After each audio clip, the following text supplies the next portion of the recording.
Join किया जुलाई 2099 में, और मैं ब्राउस्कॉन का हूँ, वो जूलियट स्कॉन के थे। उनको मैंने काफ़ी, क्योंकि वो भी साइंस स्ट्रीम में थे, मैं भी था, तो एनडीए में क्या होता है, हम 250-300 लोग एक साथ होते हैं, 15-15 लोग एक स्क्वाड्रन में होते हैं। आज की डेट में, हमारे टाइम में 16 स्क्वाड्रन थे, अभी 19-20 हो गए। तो वो 15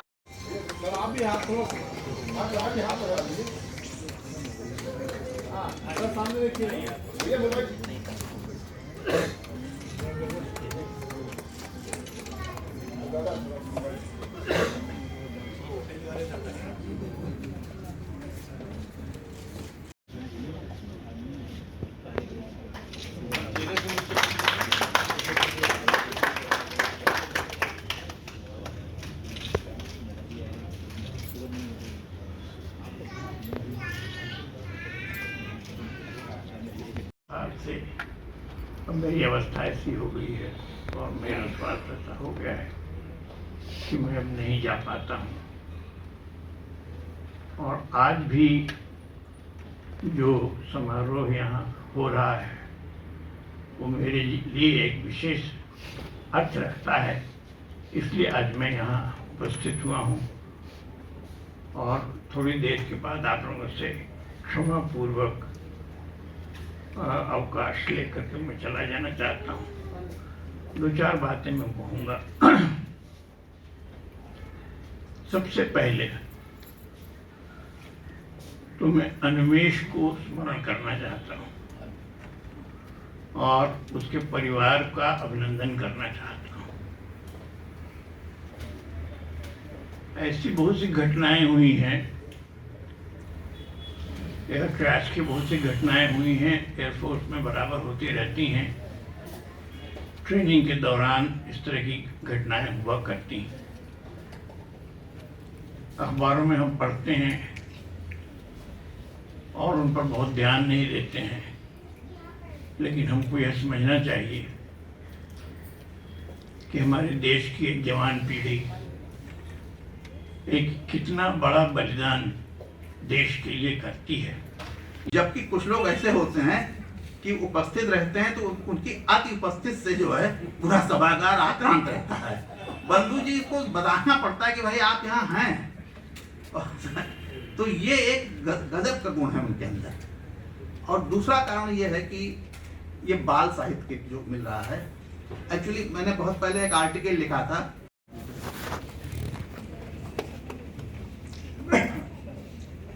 नमस्कार।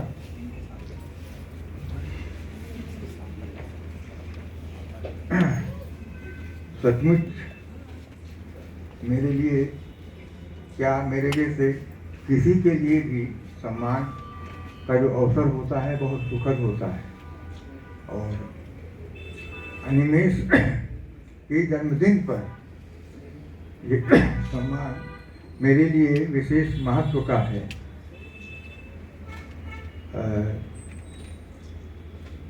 क्योंकि बहुत मैं समय नहीं लूँगा, पर कुछ बातें मैं जरूर करना चाहता हूँ। एक तो ये है कि हमारे यहाँ बच्चों को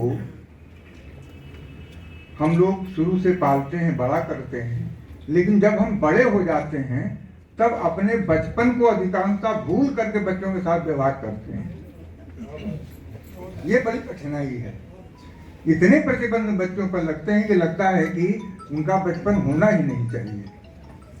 तो ये मैं जरूर कम से कम आप लोगों से अपेक्षा करता हूँ कि बच्चों का बचपन बचाइए और अपने बच्चों को यथासंभव अधिक से अधिक बाल साहित्य पढ़ने को दीजिए, क्योंकि अब बाल पत्रिकाएं लगभग न के बराबर हैं।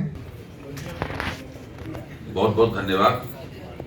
मैं फ्लाइंग ऑफिसर अनिमेष श्रीवास्तव की स्मृति को नमन करते हुए अपनी बात कहूँगा। और जो मंच पर सभी गणमान्य सज्जन उपस्थित हैं, मैं उनका अभिवादन करता हूँ और लखनऊ के इस विद्युत मंडली का भी अभिवादन करता हूँ, जो कि आज रविवार के दिन अपनी छुट्टी के बावजूद घर पे आराम करने की बजाय इस कार्यक्रम में आए और बहुत धैर्य उदारता के साथ यहाँ पर बैठे हुए। मित्रों, इस जो विषय है लोकतंत्र बनाम आज्ञा पालक समाज, इस विषय पर मैंने कुछ अकादमिक शोध किया है और वो शोध प्रकाशित भी हो चुका है, लेकिन इस पर बोल मैं पहली बार रहा हूँ। तो लिखते वक्त आपको सुविधा होती है कि आप उसका संपादन करते चल सकते हैं, लेकिन बोलते वक्त यह सुविधा आपको नहीं होती। इसलिए अगर मेरे बोलने में कोई कमी रह जाए और अपने तथ्यों और तर्कों को जिस क्रम से मैं रखना चाहता हूँ उस क्रम से अगर न रख पाऊँ, तो मुझे उम्मीद है कि आप लोग फिर भी मेरे साथ हमदर्दी से पेश आएंगे और मेरी बात को समझने की कोशिश करेंगे।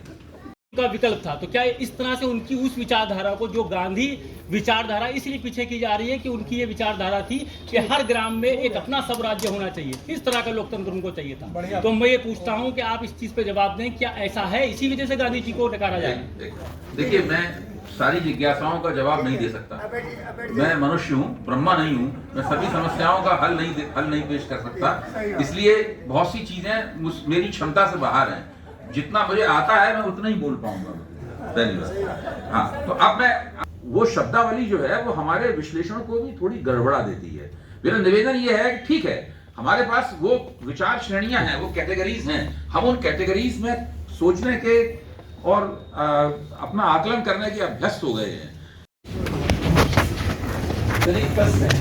ये जो आपने कहा कि आरएसएस या जो कोई भी विचारधारा है, ये एक नई शब्दावली भी गढ़ रही है और नई अपनी योजना भी गढ़ रही है, लेकिन जो प्रतिरोध और अयोग्यता की राजनीति करने वाला ग्रुप है वो अभी तक उन्हीं पुरानी शब्दावली में ठहरा।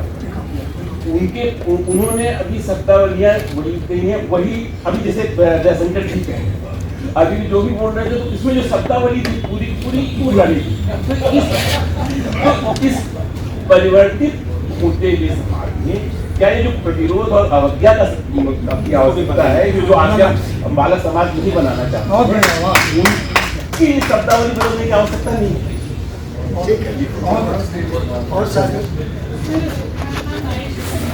तो हम ये जानना चाहते थे कि जो आपने कहा कि दहलीज पर पेट काट के सजा देने की का मामला, तो क्या इस निजाम में कोई संभावना दिखती है कि पेट काट के पुराण कथा कर तो सर इसमें क्या